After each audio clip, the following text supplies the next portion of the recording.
अब इसका ट्रीटमेंट आप बता रहे हैं कि ये डायलिसिस है और ट्रांसप्लांट है, लेकिन बहुत सारे ऐसे ट्रीटमेंट अल्टरनेटिव मौजूद हैं कि जहाँ लोग जाते हैं, कोई काढ़ा पिला रहा है, कोई कुछ दवाइयाँ दे रहा है।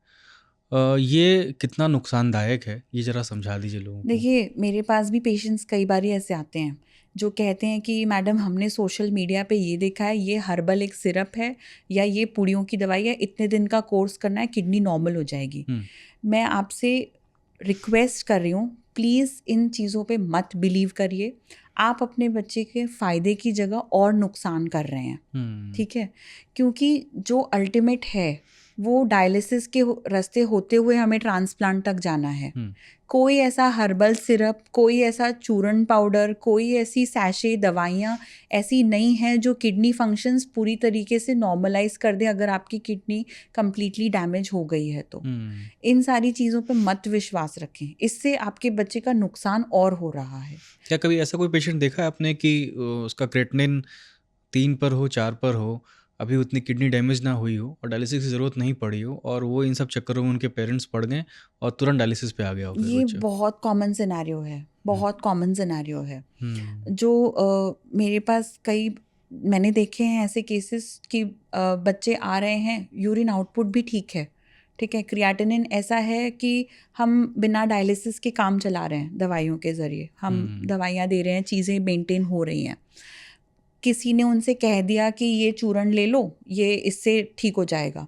साल भर के बच्चे साल भर के बाद जब हमारे पास फॉलोअप के लिए वो आ रहे हैं, क्रिएटिनिन 11, 11.5, यूरिन आउटपुट नहीं है। इन बच्चों में डायलिसिस जिनको नहीं भी नौबत पड़ रही थी, अब उन्हें हमें डायलिसिस करना पड़ रहा है, ठीक है। मैं वही कह रही हूँ बार बार कि इन चीज़ों पे मत विश्वास करिए, आप अपने बच्चे का नुकसान कर रहे हैं। क्योंकि पता नहीं है उसमें क्या है, उस चूरन में हैवी मेटल्स हो वो सकते हैं। सारी चीज़ें कोई भी कंट्रोल्ड नहीं है, कोई भी कॉम्पोजिशन का अगर आप गारंटी ले रहे हैं उस कॉम्पोजिशन की, कोई नहीं, कोई गारंटी नहीं लेता कि उसमें क्या कॉम्पोजिशन है। वो बेच उस चीज़ से रहे हैं, बट अंदर के कॉम्पोजिशन में हैवी मेटल्स है, लिथियम है, ये सारी चीज़ें हैं, आर्सेनिक है, यू डोंट नो, ठीक है। जब आप उसे एनालिसिस के लिए भेजेंगे तब आपको पता चलेगा कि वो सारी चीज़ें हैं जो नेफ्रोटॉक्सिक है। वो कई बार आपको टेम्पररी रिलीफ दे सकती हैं, ठीक है, और इसी से पेरेंट्स खुश हो जाते हैं कि नहीं नहीं ठीक हो गया, ठीक है। बट अगर आप लॉन्ग टर्म देखेंगे तो वो सिर्फ और सिर्फ नुकसान कर रही हैं। अच्छा। क्योंकि उसकी कॉम्पोजिशन बहुत ही अनसर्टिफाइड होती है, कोई कॉम्पोजिशन का पता नहीं होता। अच्छा, देखिए, किडनी से ना लोग बहुत पेशाब से लिंक करके भी देखते हैं और पानी पीने से, जैसे हमने बात की अभी। तो किडनी पेशेंट्स को कई बार लोग बहुत पानी पिलाने की एडवाइस भी दे देते हैं, यही नीम हकीम, कि आप खूब पानी पिलाइए, किडनी ठीक रहेगी।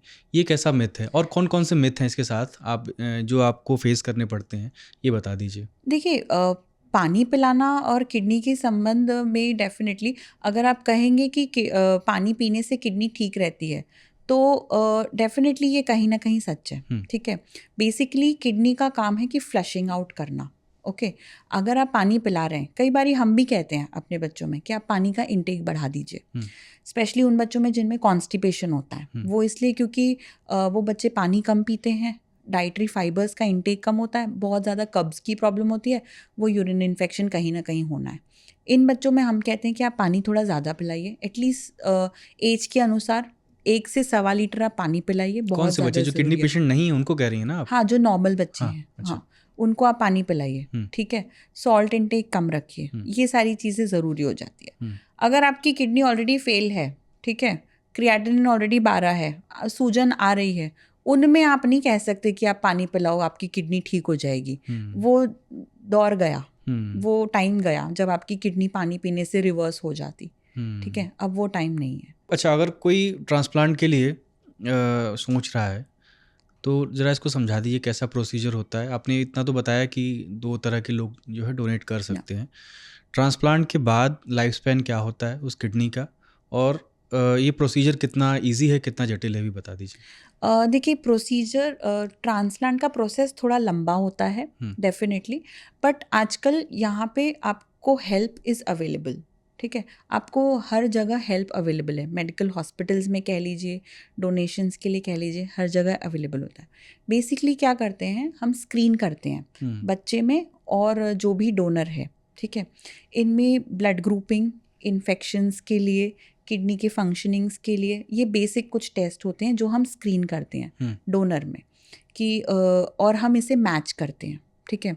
अगर ये मैच संभव है, पॉसिबल है, तब ये प्रोसेस स्टार्ट हो जाता है, ठीक है, कि फंड्स जमा करते हैं पेरेंट्स और बाकी सारे टेस्टिंग्स जो होती हैं जो एक मैंडेटरी किडनी ट्रांसप्लांट के लिए चाहिए, वो सारी हम स्टार्ट कर दीजिए। ये प्रोसेस थोड़ा सा लंबा खिंच सकता है, बट इससे घबराइए नहीं, ठीक है। This is a time taking procedure but outcome is very good. Definitely अगर आपका ट्रांसप्लांट हो जा रहा है, बच्चे में ट्रांसप्लांट हो जा रहा है, तो कुछ दवाइयाँ होती हैं जिसका यूज़ आपको लंबे तरीके से या मे बी कह सकते हैं कि लॉन्ग टर्म यूज़ हो सकता है। इसे बेसिकली हम इम्यूनोसप्रेसेंट्स कहते हैं मेडिकली।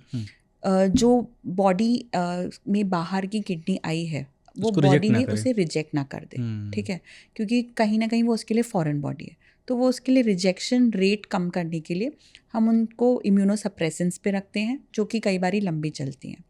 उन्हें हम कुछ एहतियात देते हैं कि आप इन्फेक्शन से प्रिवेंट करिए, यूरिन इन्फेक्शन नहीं होना चाहिए, आप कहीं क्राउडेड प्लेसेस में ना जाइए, ठीक है। ये सारी कुछ प्रिकॉशंस होते हैं जो वो लेते हैं। हालांकि ये फिर कैसे मैनेज होता है? ये तो थिन लाइन है ना कि आप इम्यूनोसप्रेसेंट्स दे रहे हैं और बॉडी की इम्यूनिटी कम है ताकि उसको रिजेक्ट ना करे किडनी को, लेकिन बहुत कम हो गई तो दूसरे इन्फेक्शन भी आ सकते हैं। एग्जैक्टली तो वो तो होता ही है, कहीं ना कहीं कॉम्प्लिकेशन तो हर प्रोसीजर में होता ही है, ठीक है, कि सेकेंडरी इन्फेक्शन लग रहा है, कई बारी वो किडनी भी इन्फेक्ट हो जाती है, बट इसका ये बहुत रेयरली होता है, ठीक है।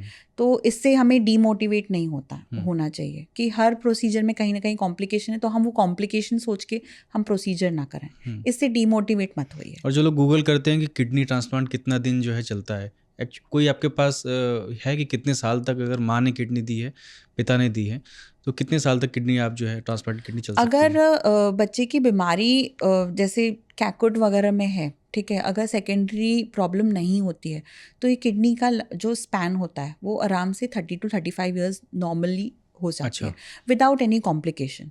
अगर जिसमें इसमें कॉम्प्लिकेशंस बढ़ती जा रही हैं तब डेफिनेटली वो किडनी रिजेक्ट हो जाएगी। बार बार इंजरी हो रही है, अगर आप सेकेंडरी किडनी में भी कर रहे हो, एलो मतलब ग्राफ्ट किडनी में, तब वो कहीं ना कहीं रिजेक्ट होनी शुरू हो जाएगी।